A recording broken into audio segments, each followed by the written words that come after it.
Hello guys, welcome to my next YouTube video. Today I'm presenting you Alsace Tier 9 French battleship, which I played a few days ago. And here you can see we are basically top tier battleship. So we are playing on the Shatter map, and we started on the left side. So we will keep, in the beginning we will keep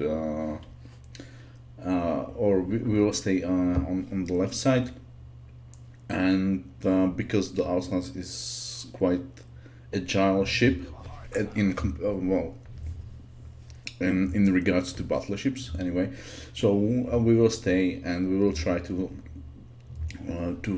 flank the left side, right? So right now you can see I currently have support of Nagato, Seattle, the Surrey, and two Skane destroyers, which are the tier 7 European destroyers, which were introduced into the game in last patch, right? So right now everybody playing them just to grind the missions for their permanent camouflages, which are quite nice. I like them. So yeah, you could see a lot of them in the games, and I also was playing a lot of those in last few days to just grind the permacamos. Right now, nothing happening. We are continuing to the left side. We will go around. This island here, and then we will see what we will be against. Right now, there's only nice enough spot detected, so I will be sending my first salvo towards his direction, and we already see that there's probably a destroyer capping Charlie from the enemy team. So currently nothing special happening right now. We are continuing as we intended from the beginning of the game. Now Jutland was briefly spotted. I tried to hit him with my salvo, but he was fast enough to get behind the island, so he was covered from my salvo, and I couldn't hit him. But we are continuing forward. You can see the one scanner was pushing quite decently and trying to force that Jutland out of his smoke. I also tried to blind shot the smoke because I thought that Jutland was moving backwards, so maybe I could hit him, but no, it was my salvo didn't connect. No, and here is the first issue we have right now. The Gneisenau is getting quite low, so that's all right. But we have here the Lenin, which is much tankier ship than Gneisenau, I would say. And so I focus him. I aim for the turrets, for the front turrets, and you could see that I was able to score the Citadel, but I won't be able to score any more Citadels because I simply don't have the angles anymore because Lenin started to angle. We can see that our Surrey, which was pushing and which has Hydro, was not using Hydro, and he ate like 4 torpedoes, so the Surrey is going down soon. But on the on the other hand, he actually made it much easier to dodge the torpedoes because there was only like 1 torpedo continuing in my direction, so probably the torpedoes were meant for me, and the Surrey just sailed into them. So thank you to him. But unfortunately, if he was running Hydro, which he has because he's British cruiser, done, he would be able to see those torpedoes and dodge them, and I would be able to see them too, and I would be dodging also, so he would be still alive. Now, we spotted the Jutland. The Jutland was trying to finish off the finish of our Surrey, and I was briefly looking on our scanners where they are sending the torpedoes if I need to slow down, and I had to. And now I'm trying to finish also the Jutland with my salvo, and I was able to do that. I had quite nice salvo, 5 overpans, 1 pan. So right now we have 30,000 damage almost done, and finally we have our first kill. Now I saw that there is a Nagato, and my scanner is pushing forward. One scanner returned back, and but I thought that this scanner will help our Nagato and with the Lenin, right? Because if we notice, okay, sorry, can I? Yeah, the Nagato has like 75% hit points, right now, and you will see that the Lenin, because he is angling, he will absolutely destroy the Nagato. The Nagato will deal no damage. So I stopped because I noticed the scanner is not pushing towards the Lenin. He's not trying to torp him. He's trying to sail into mid. So I started to slow down, to stop, and I loaded high explosives because my AP, 380mm AP, won't do anything to Leningrad. He's too tanky. So I'm using my high explosive shells to try to hit him. I was watching the Mogador if I will be able to hit him for a little bit. You can see that there was torpedoes from the scanner. He was trying actually to torp him, but he was not pushing him. He was not pushing the Lenin. So even though I wanted to also push to the mid to Bravo, but I couldn't right now because I had to take care of the Lenin. So I needed to make sure that our Nagato will survive, right? And you can see the Nagato had already like 50% hit points because the Lenin was shooting the Nagato, and already he get rid of 25% of the Nagato's hit points. So I'm stopping here. I was moving forward, but then I realized, okay, I cannot move forward anymore. I'm angling towards the Soyuz, so Soyuz is not an issue for me right now. So I will sit here, maybe even reverse slightly, and I will keep shooting the Leningrad because the Leningrad is the issue. If the Leningrad would probably kill the Nagato if I would let him be, and then we would have one battleship pushing from behind, absolutely not contested, and he could be really, really bad news for my team. Because if you look at him, for example, Seattle is giving him full broadside. So if he would start focusing, like if the Nagato was down, the Lenin would start focusing the Seattle, and Seattle would probably die immediately. As you can see on the minimap, the enemy team is grouped at Bravo capture point, and they are pushing heavily at Bravo. We have one Soyuz and Atago here on the right side of the map, but they are not doing that much. They are trying to spam the shots, but they are not that successful. And right now it's even on the ships. So we want to finish the Lenin as fast as possible, so I can push the mid and I can pressure the enemy team which is trying to cap.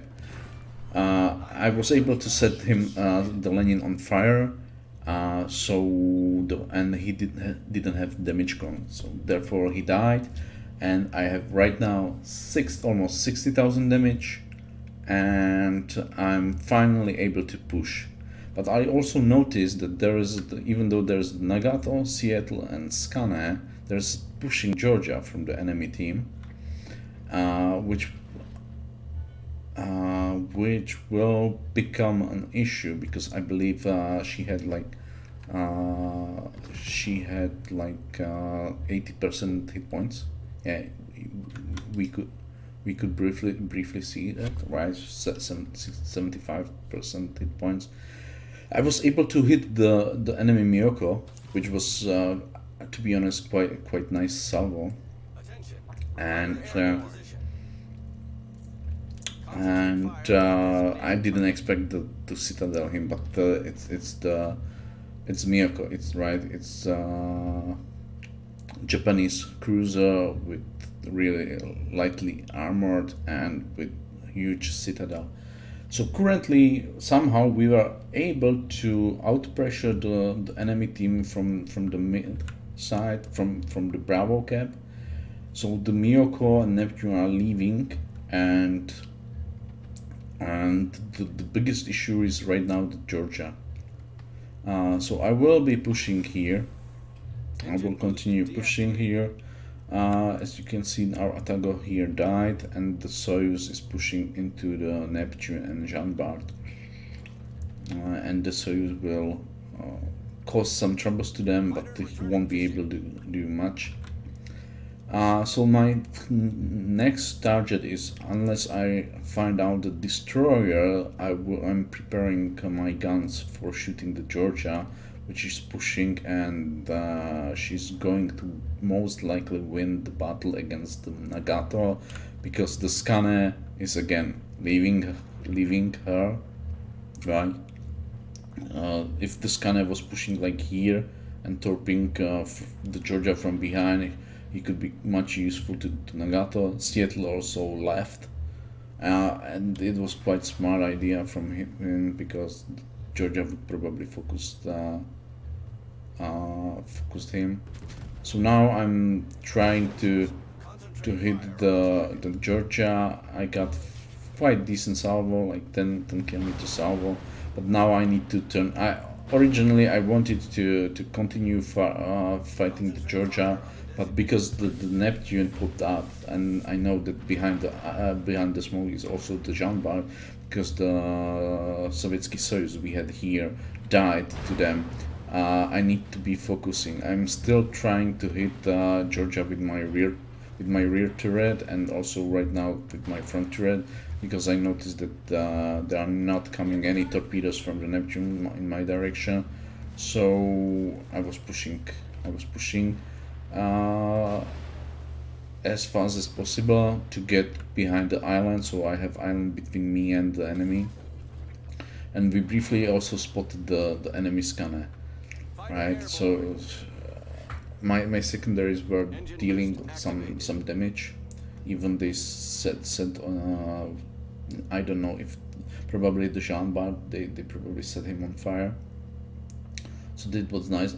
And I'm now watching the destroyer. Yeah, where is the destroyer? So he popped up from behind the island. I know he sent torpedoes earlier, so he didn't have the reload time yet. So we were able to kill him, and now I'm trying to finish the Miyoko, the enemy Miyoko. He was reversing, so I was thinking like, okay, if he continue reversing, then he would probably survive. I probably would hit him, but he would survive. But because he started to moving forward, then he died. I think he tried to move forward to be able to send torpedoes my direction, but he wasn't able to do that. Luckily, we have a Bismarck with me now pushing, which he was hydroing the Neptune and Jean Bart, so we had briefly the vision, but unfortunately I believe those were Neptune torpedoes which finished both the my scanner and the Bismarck. So it was combination of torpedoes and fire from Neptune and Jean Bart, right? So yeah, I used my front turret to finish the Neptune because he was giving broadside, and that was my Kraken. And I tried to use my rear guns to hit the Jean Bart. The issue was I aim in the middle section of the ship. I should be aiming towards the rear section, like towards really the rear. I would get Pence and I could kill him, but this time I was not able to do. And also you notice that Georgia was able to finish, or no, or it was the Jean Bart which was able to finish our Seattle, right? So I'm still okay. My secondaries are shooting the Jean Bart. Right now I'm the last member of my team alive, and I I'm against two opponents, right? This Jean Bart, which is no issue, but my second salvo, as you notice, I again aim too much in front of him. I received like 3 pens, 1 overpen. Those 3 pens went all into his second turret, so I permanently knocked his turret.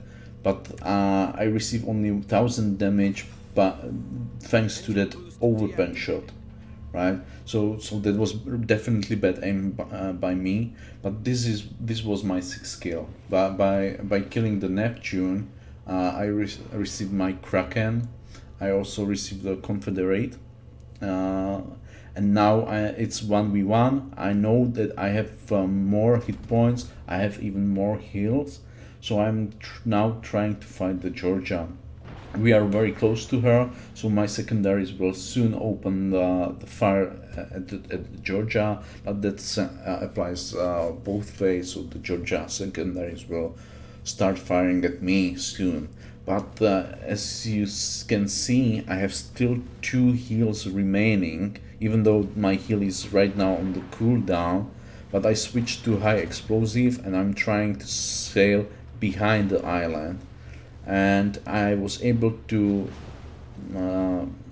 set that enemy Georgia, to set double fire on enemy Georgia, but he immediately used damage gun.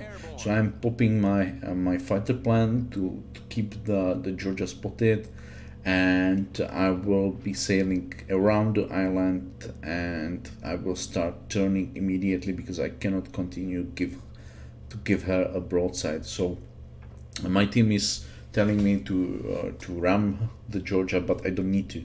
I have 50,000 hit points. My heal will be soon up in 20 seconds, and I can have twice as much hit points as she has, right? So there's no need for me to ram her.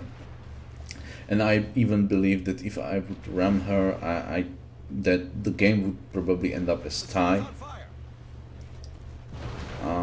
Even though I'm not sure, because we have more points, so I'm not sure if we would win. But I know that I don't need to actually force the ram, right? Georgia set me on fire, most likely with her secondaries.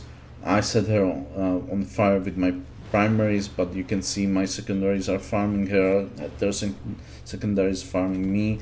I was not putting the fire down, but I popped my heal, and when he damaged my one of my front turrets, I decided to repair it. It's risky because if he sets me on fire with his secondaries, that might be an issue. But he's shooting me with armor piercing shells, so I know that he actually is not setting fires unless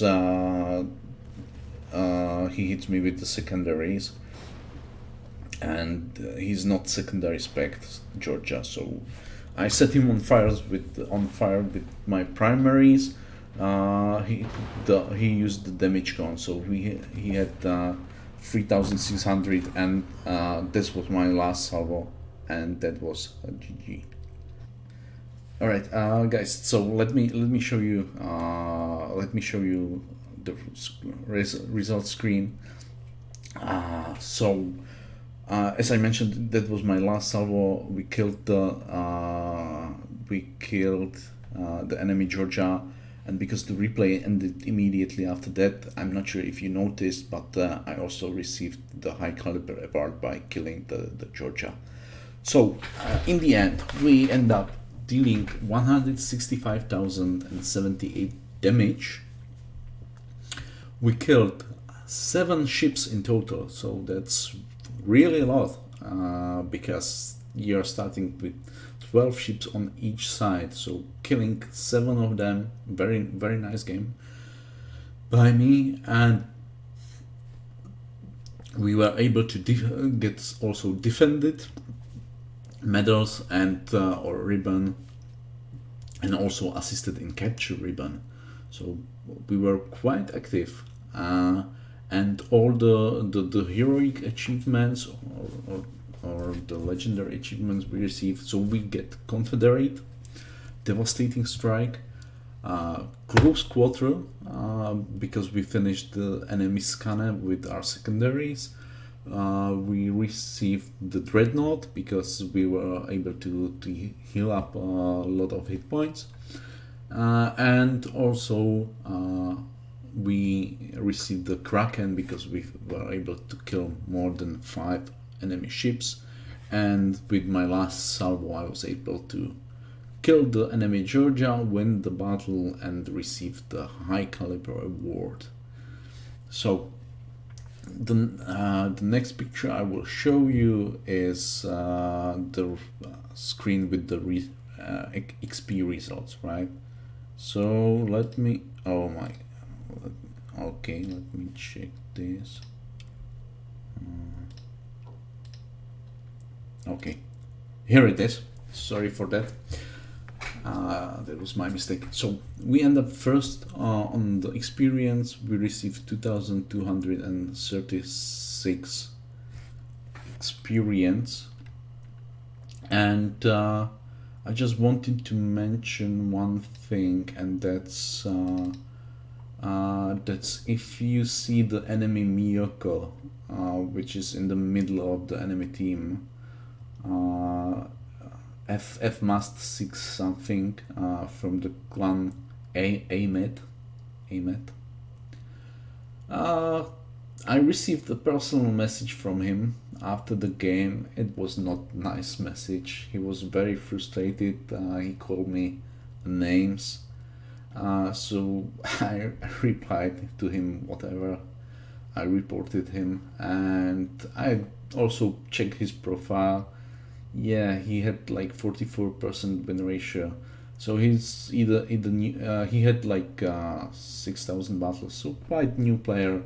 So hopefully, if you see that, if you can see this video, or one day maybe you will find it out.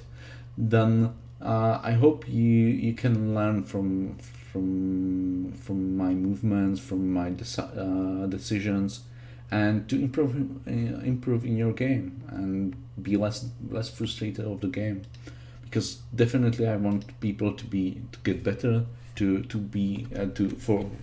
the game it will be better, because then the battles will be more equal, and they will be much harder, so it will be more challenging to actually play the game. So that's what I want. Right? That would be ideal if there were no stops. If you had to fight for every victory, and you would have to fight really hard for every victory. So hopefully, man, if you ever see this video, I'm not angry with you at all, but hopefully it will probably help you improve in this game. So that's my wish.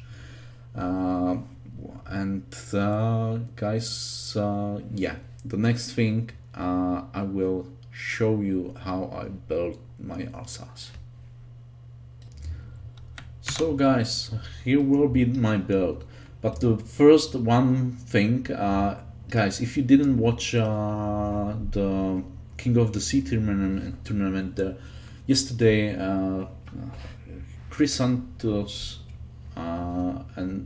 was announcing some news, and Mr. Conway too. They were announcing some news what will be changed in World of Warships, and there is one good news for all the players. Here, the consumables. There will be no longer premium and basic consumables. These will be removed. There will be only only one level of the consumables, and they all will have the values of the premium ones, and they will be free. So basically, the costs for the premium consumables we currently have, that is like 22,500 credits, will be removed, right? So you will end up having like 100,000 credits less cost for your battles, for one single battle, if you are using 4 premium consumables. Some ships have even more consumables, so yeah, Wargaming decided that it will be better for all the players, not only for the free to play, but all that the costs will be removed. So that's one of the good news. So, and now let's continue. Let's continue to the point where I wanted to show how I'm building my Alsace. So in regards to upgrades, so first slot, it's easy. Main armament modification 1. You don't want to lose the turrets. The turrets are quite squishy. It's the same as on Jean Bart. You have the same armor basically on the turrets, even though you have more turrets. But yeah, they are squishy. You don't want to get lose them. And even though if people will focus them, you will lose them. But the main armament modification helps you to not lose them as much. The second module is damage control system modification 1. It's simply we want to reduce the risk of catching fires and floodings. On the third slot, aiming system modification 1. The French battleships have quite decent turret traverse time, so you don't really need to improve the turret traverse, but it's much better to go for the aiming system to have better dispersion of shells. Yeah. On the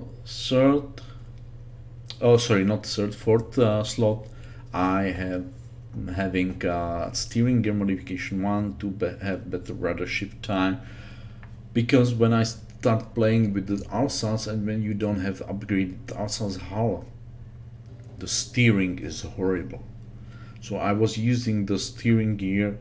Right now it puts you to 13.3 seconds rudder shift time, which is quite decent for battleship.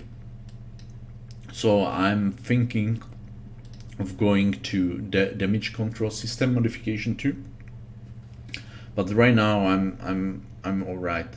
But if you want to go tanky, because you will be catching a lot of fires, you have also only 32 millimeters of armor, so you are really good target for HE spammers like Zao, Smolensk, because usually they have quite decent penetration on those HE, and if somebody has even IFHE on their shells, then they are fully penning you, and you catch fires quite often. So definitely it's an option. So if you are not going for the steering gear, and I believe steering gear gives you more, because with your engine boost, you are able to run away. If there is too many ships shooting you, you are able to run away and kite more easy than with the damage con. So I'm right now using the steering gears. I might in future change it to damage con, but right now I have no problems with the steering with equipped steering gears. The fifth slot, concealment. Nothing is better than that. Definitely concealment. The torpedo lookout system is interesting, but yeah, you are fast. You are really fast. And when you maneuver, you should be hard to be hit by torpedoes, unless you are really rushed by some DD. And if you are rushed, then having torpedo lookout system doesn't help you at all. So definitely concealment. And the last one, your range on guns is enough. The basic range has 20.3 kilometers, so the range module, no. Secondaries, well, you can build. I saw somebody build also with secondaries, but secondary Republic is better. So definitely Alsace main battery modification 3. We have better reload time, even though it decreases the traverse speed of the guns, but even you have 35.6 seconds traverse speed, even with this decreased traverse speed. So yeah, and I'm not using the traverse speed modification, so definitely the reload to have better DPM. And my captain, right? So I will show you my captain. I'm using the tanky build for my French battleship. So first skill, priority target. The second skill, I'm going usually expert marksman. You can go also adrenaline rush. The adrenaline rush will give you more better DPM, right? So I'm using expert marksman. I'm using expert marksman to keep it, because without it your traverse will be a little bit slower, and with the expert marksman it puts you, as I mentioned, to those 35.6 seconds traverse speed on your main batteries. Otherwise you would have around 40 seconds traverse speed, which is already like you will feel that the difference. So I went expert marksman, then I went superintendent, because you have heal, you have fighter plane, and you have also engine boost. So having one more of each of those consumables benefits you more. So I'm going for superintendent, and the fourth skill I pick when I had 10-point captain was the concealment expert. After that I went adrenaline rush to get better DPM. So that was 12 skill points, right? And I will use my remaining 7 points for fire prevention, to decrease the chance of catching fires, and the next one will be basic of survivability, to decrease the number of fires. So I will be going really tanky with the Alsace. And actually that's it, guys. So thank you for watching this video. If you liked it, like it. If you don't, subscribe, and see you later. Bye.